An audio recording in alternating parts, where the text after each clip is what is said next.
Hola a todos nuestros amigos y amigas televidentes, gracias por acompañarnos una vez más en Hablemos un Rato. Les saluda Julieta Róliga. ¿Qué tal, Jennifer? ¿Qué tal, Ulises? Buenos días, Julieta. Buenos días, Jennifer. ¿Qué tal, muchachos? Muy buenos días. Les saluda Jennifer Artola. Y Ulises Huete, gracias por estar un domingo más en Hablemos un Rato. Hoy, amigos televidentes, vamos a hablar un rato sobre una forma de pensar y actuar que comúnmente consideramos que no nos puede traer problemas con las personas que convivimos a diario.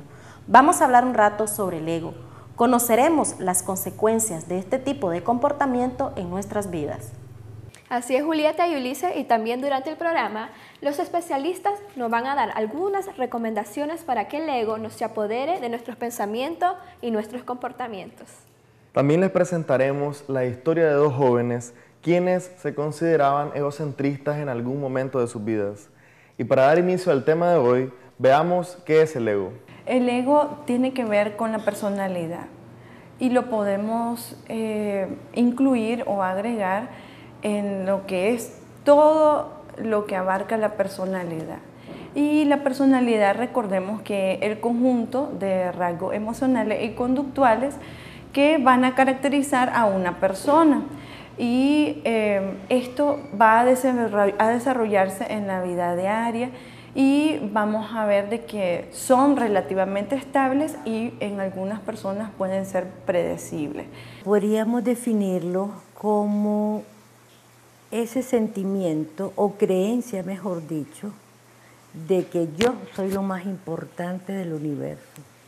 Mi felicidad y mi bienestar es más importante que lo de los demás. Es intrínseco al ser humano por nuestra propia naturaleza y ese tipo de energía nos ayuda realmente a crear nuestra identidad física, emocional y mental, ya sea de manera consciente o de manera inconsciente. ¿Con qué objetivo? Simplemente de coordinar las necesidades que tenemos como individuos y la que nos demanda e impone la sociedad. El ego se basa en la personalidad, desea controlar nuestras acciones y en algunas ocasiones lo logra. A continuación, la psiquiatra Mariela Mejía nos explica los tipos de egos y el más frecuente en las personas. Hay muchas alteraciones en el ego que pueden presentarse en las personas y considerarlas como normales. A esta capacidad podemos decirle que es egosintonía. Cuando hay una alteración y la persona considera que está actuando de una forma normal y no de una forma irracional o equivocada. Y también otra característica que tiene el ego es que aloplástico, porque es capaz también de adaptarse, ¿verdad?, al ambiente donde se desarrolla la persona. Y hay una serie de conductas que esta persona utiliza y estos pueden también ser motivados por el ego y también van a carecer de interés o pueden mejorar también ciertas situaciones en la persona. Principalmente el que más sobresale sería el de un trastorno de personalidad del tipo narcisista. Este se caracteriza por ser una persona que se considera muy importante, incluso se da una importancia mayor que la que se merece.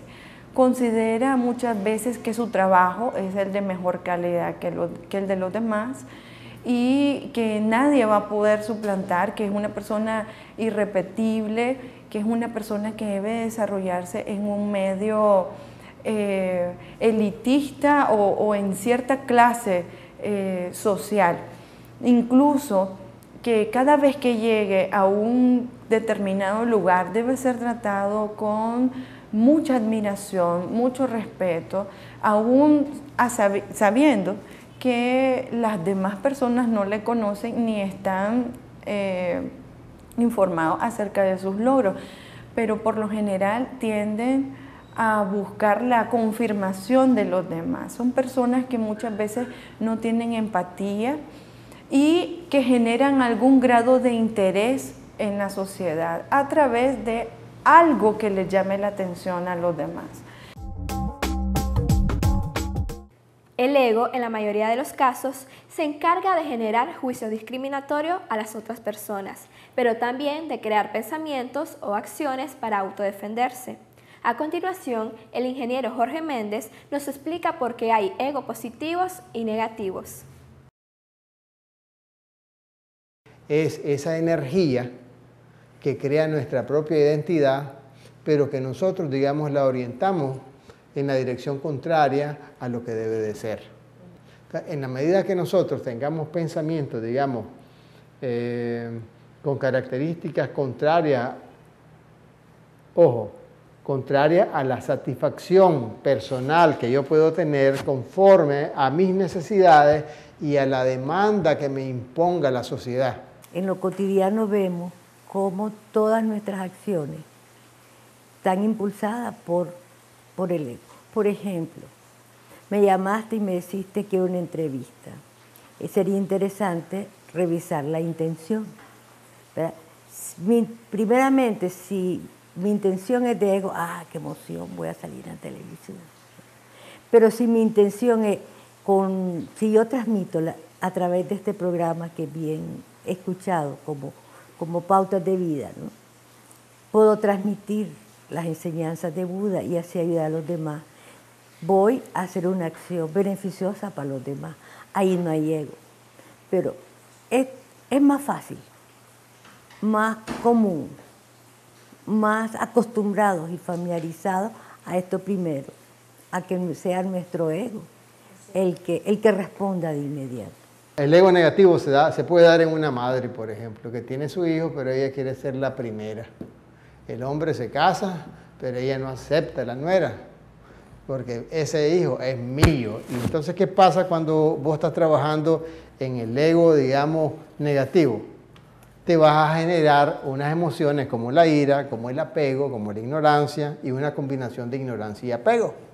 Entonces, la ira, por ejemplo, ¿qué te va a generar? Te genera cólera, resentimiento, rencores, envidia, crueldad a veces, porque a veces hay suegros o suegras que son crueles, man. ¿Ya? Sin hablar mal de ellas, pues. Pero es el aspecto humano del material que nosotros estamos hechos.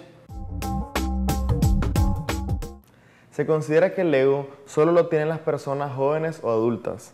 Al inicio del programa, el ingeniero Jorge Méndez mencionaba que todos nacemos con el ego. A continuación, él nos explica cuáles son los elementos que van alimentando el ego en las diferentes etapas de nuestras vidas. El ser humano comienza con ese elemento del ego y él va proyectándose en la célula de la familia. La célula de la familia se proyecta en las diferentes áreas productivas y luego en la sociedad. En la infancia, por ejemplo, cuando el niño está de 0 a 2 años, porque el infante anda de 0 a 2 años más o menos. Entonces, él lo que comienza ahí es a reconocer y a tomar confianza. Y si vos te fijas, la confianza al dar los primeros pasos, del gateo al dar los primeros pasos, la confianza y el reconocer a través de el gusto, porque hay un conocimiento oral, él todo se lo lleva a la boca en ese proceso. Generalmente él tiene mucha confianza en sus padres, cuando tiene a sus padres, y si no tiene a sus padres, tiene a la abuelita o a la nana, ¿no? O a alguien. Entonces ahí estás trabajando en la infancia lo que es la confianza, lo que es la seguridad en él. Si vas, digamos, a la primera infancia, que ya es un poquito mayor, cuando ya tiene, digamos, unos 4 años, a los 7, él comienza a generar autonomía.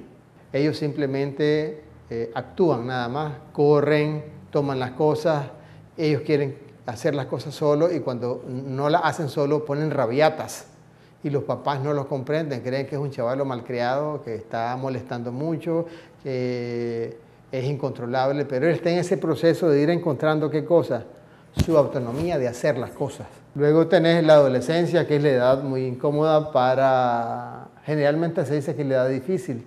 Yo aprecio de que lo que nos sucede es realmente que los adultos no hemos podido encontrar la forma de tener una comunicación eficaz y eficiente con el adolescente, de tal manera que como él anda buscando, digamos, identidad, Generalmente los mayores no hablamos con el adolescente sobre su identidad, qué pensás, cómo te ves, cuál es tu medio. El ego es importante, es nuestro, es nuestra parte de nuestra naturaleza, que al principio anda suelto, después se consolida en la adolescencia y después ya creas tu propia identidad. Entonces puedes decir, bueno, y eso pasa con los programas.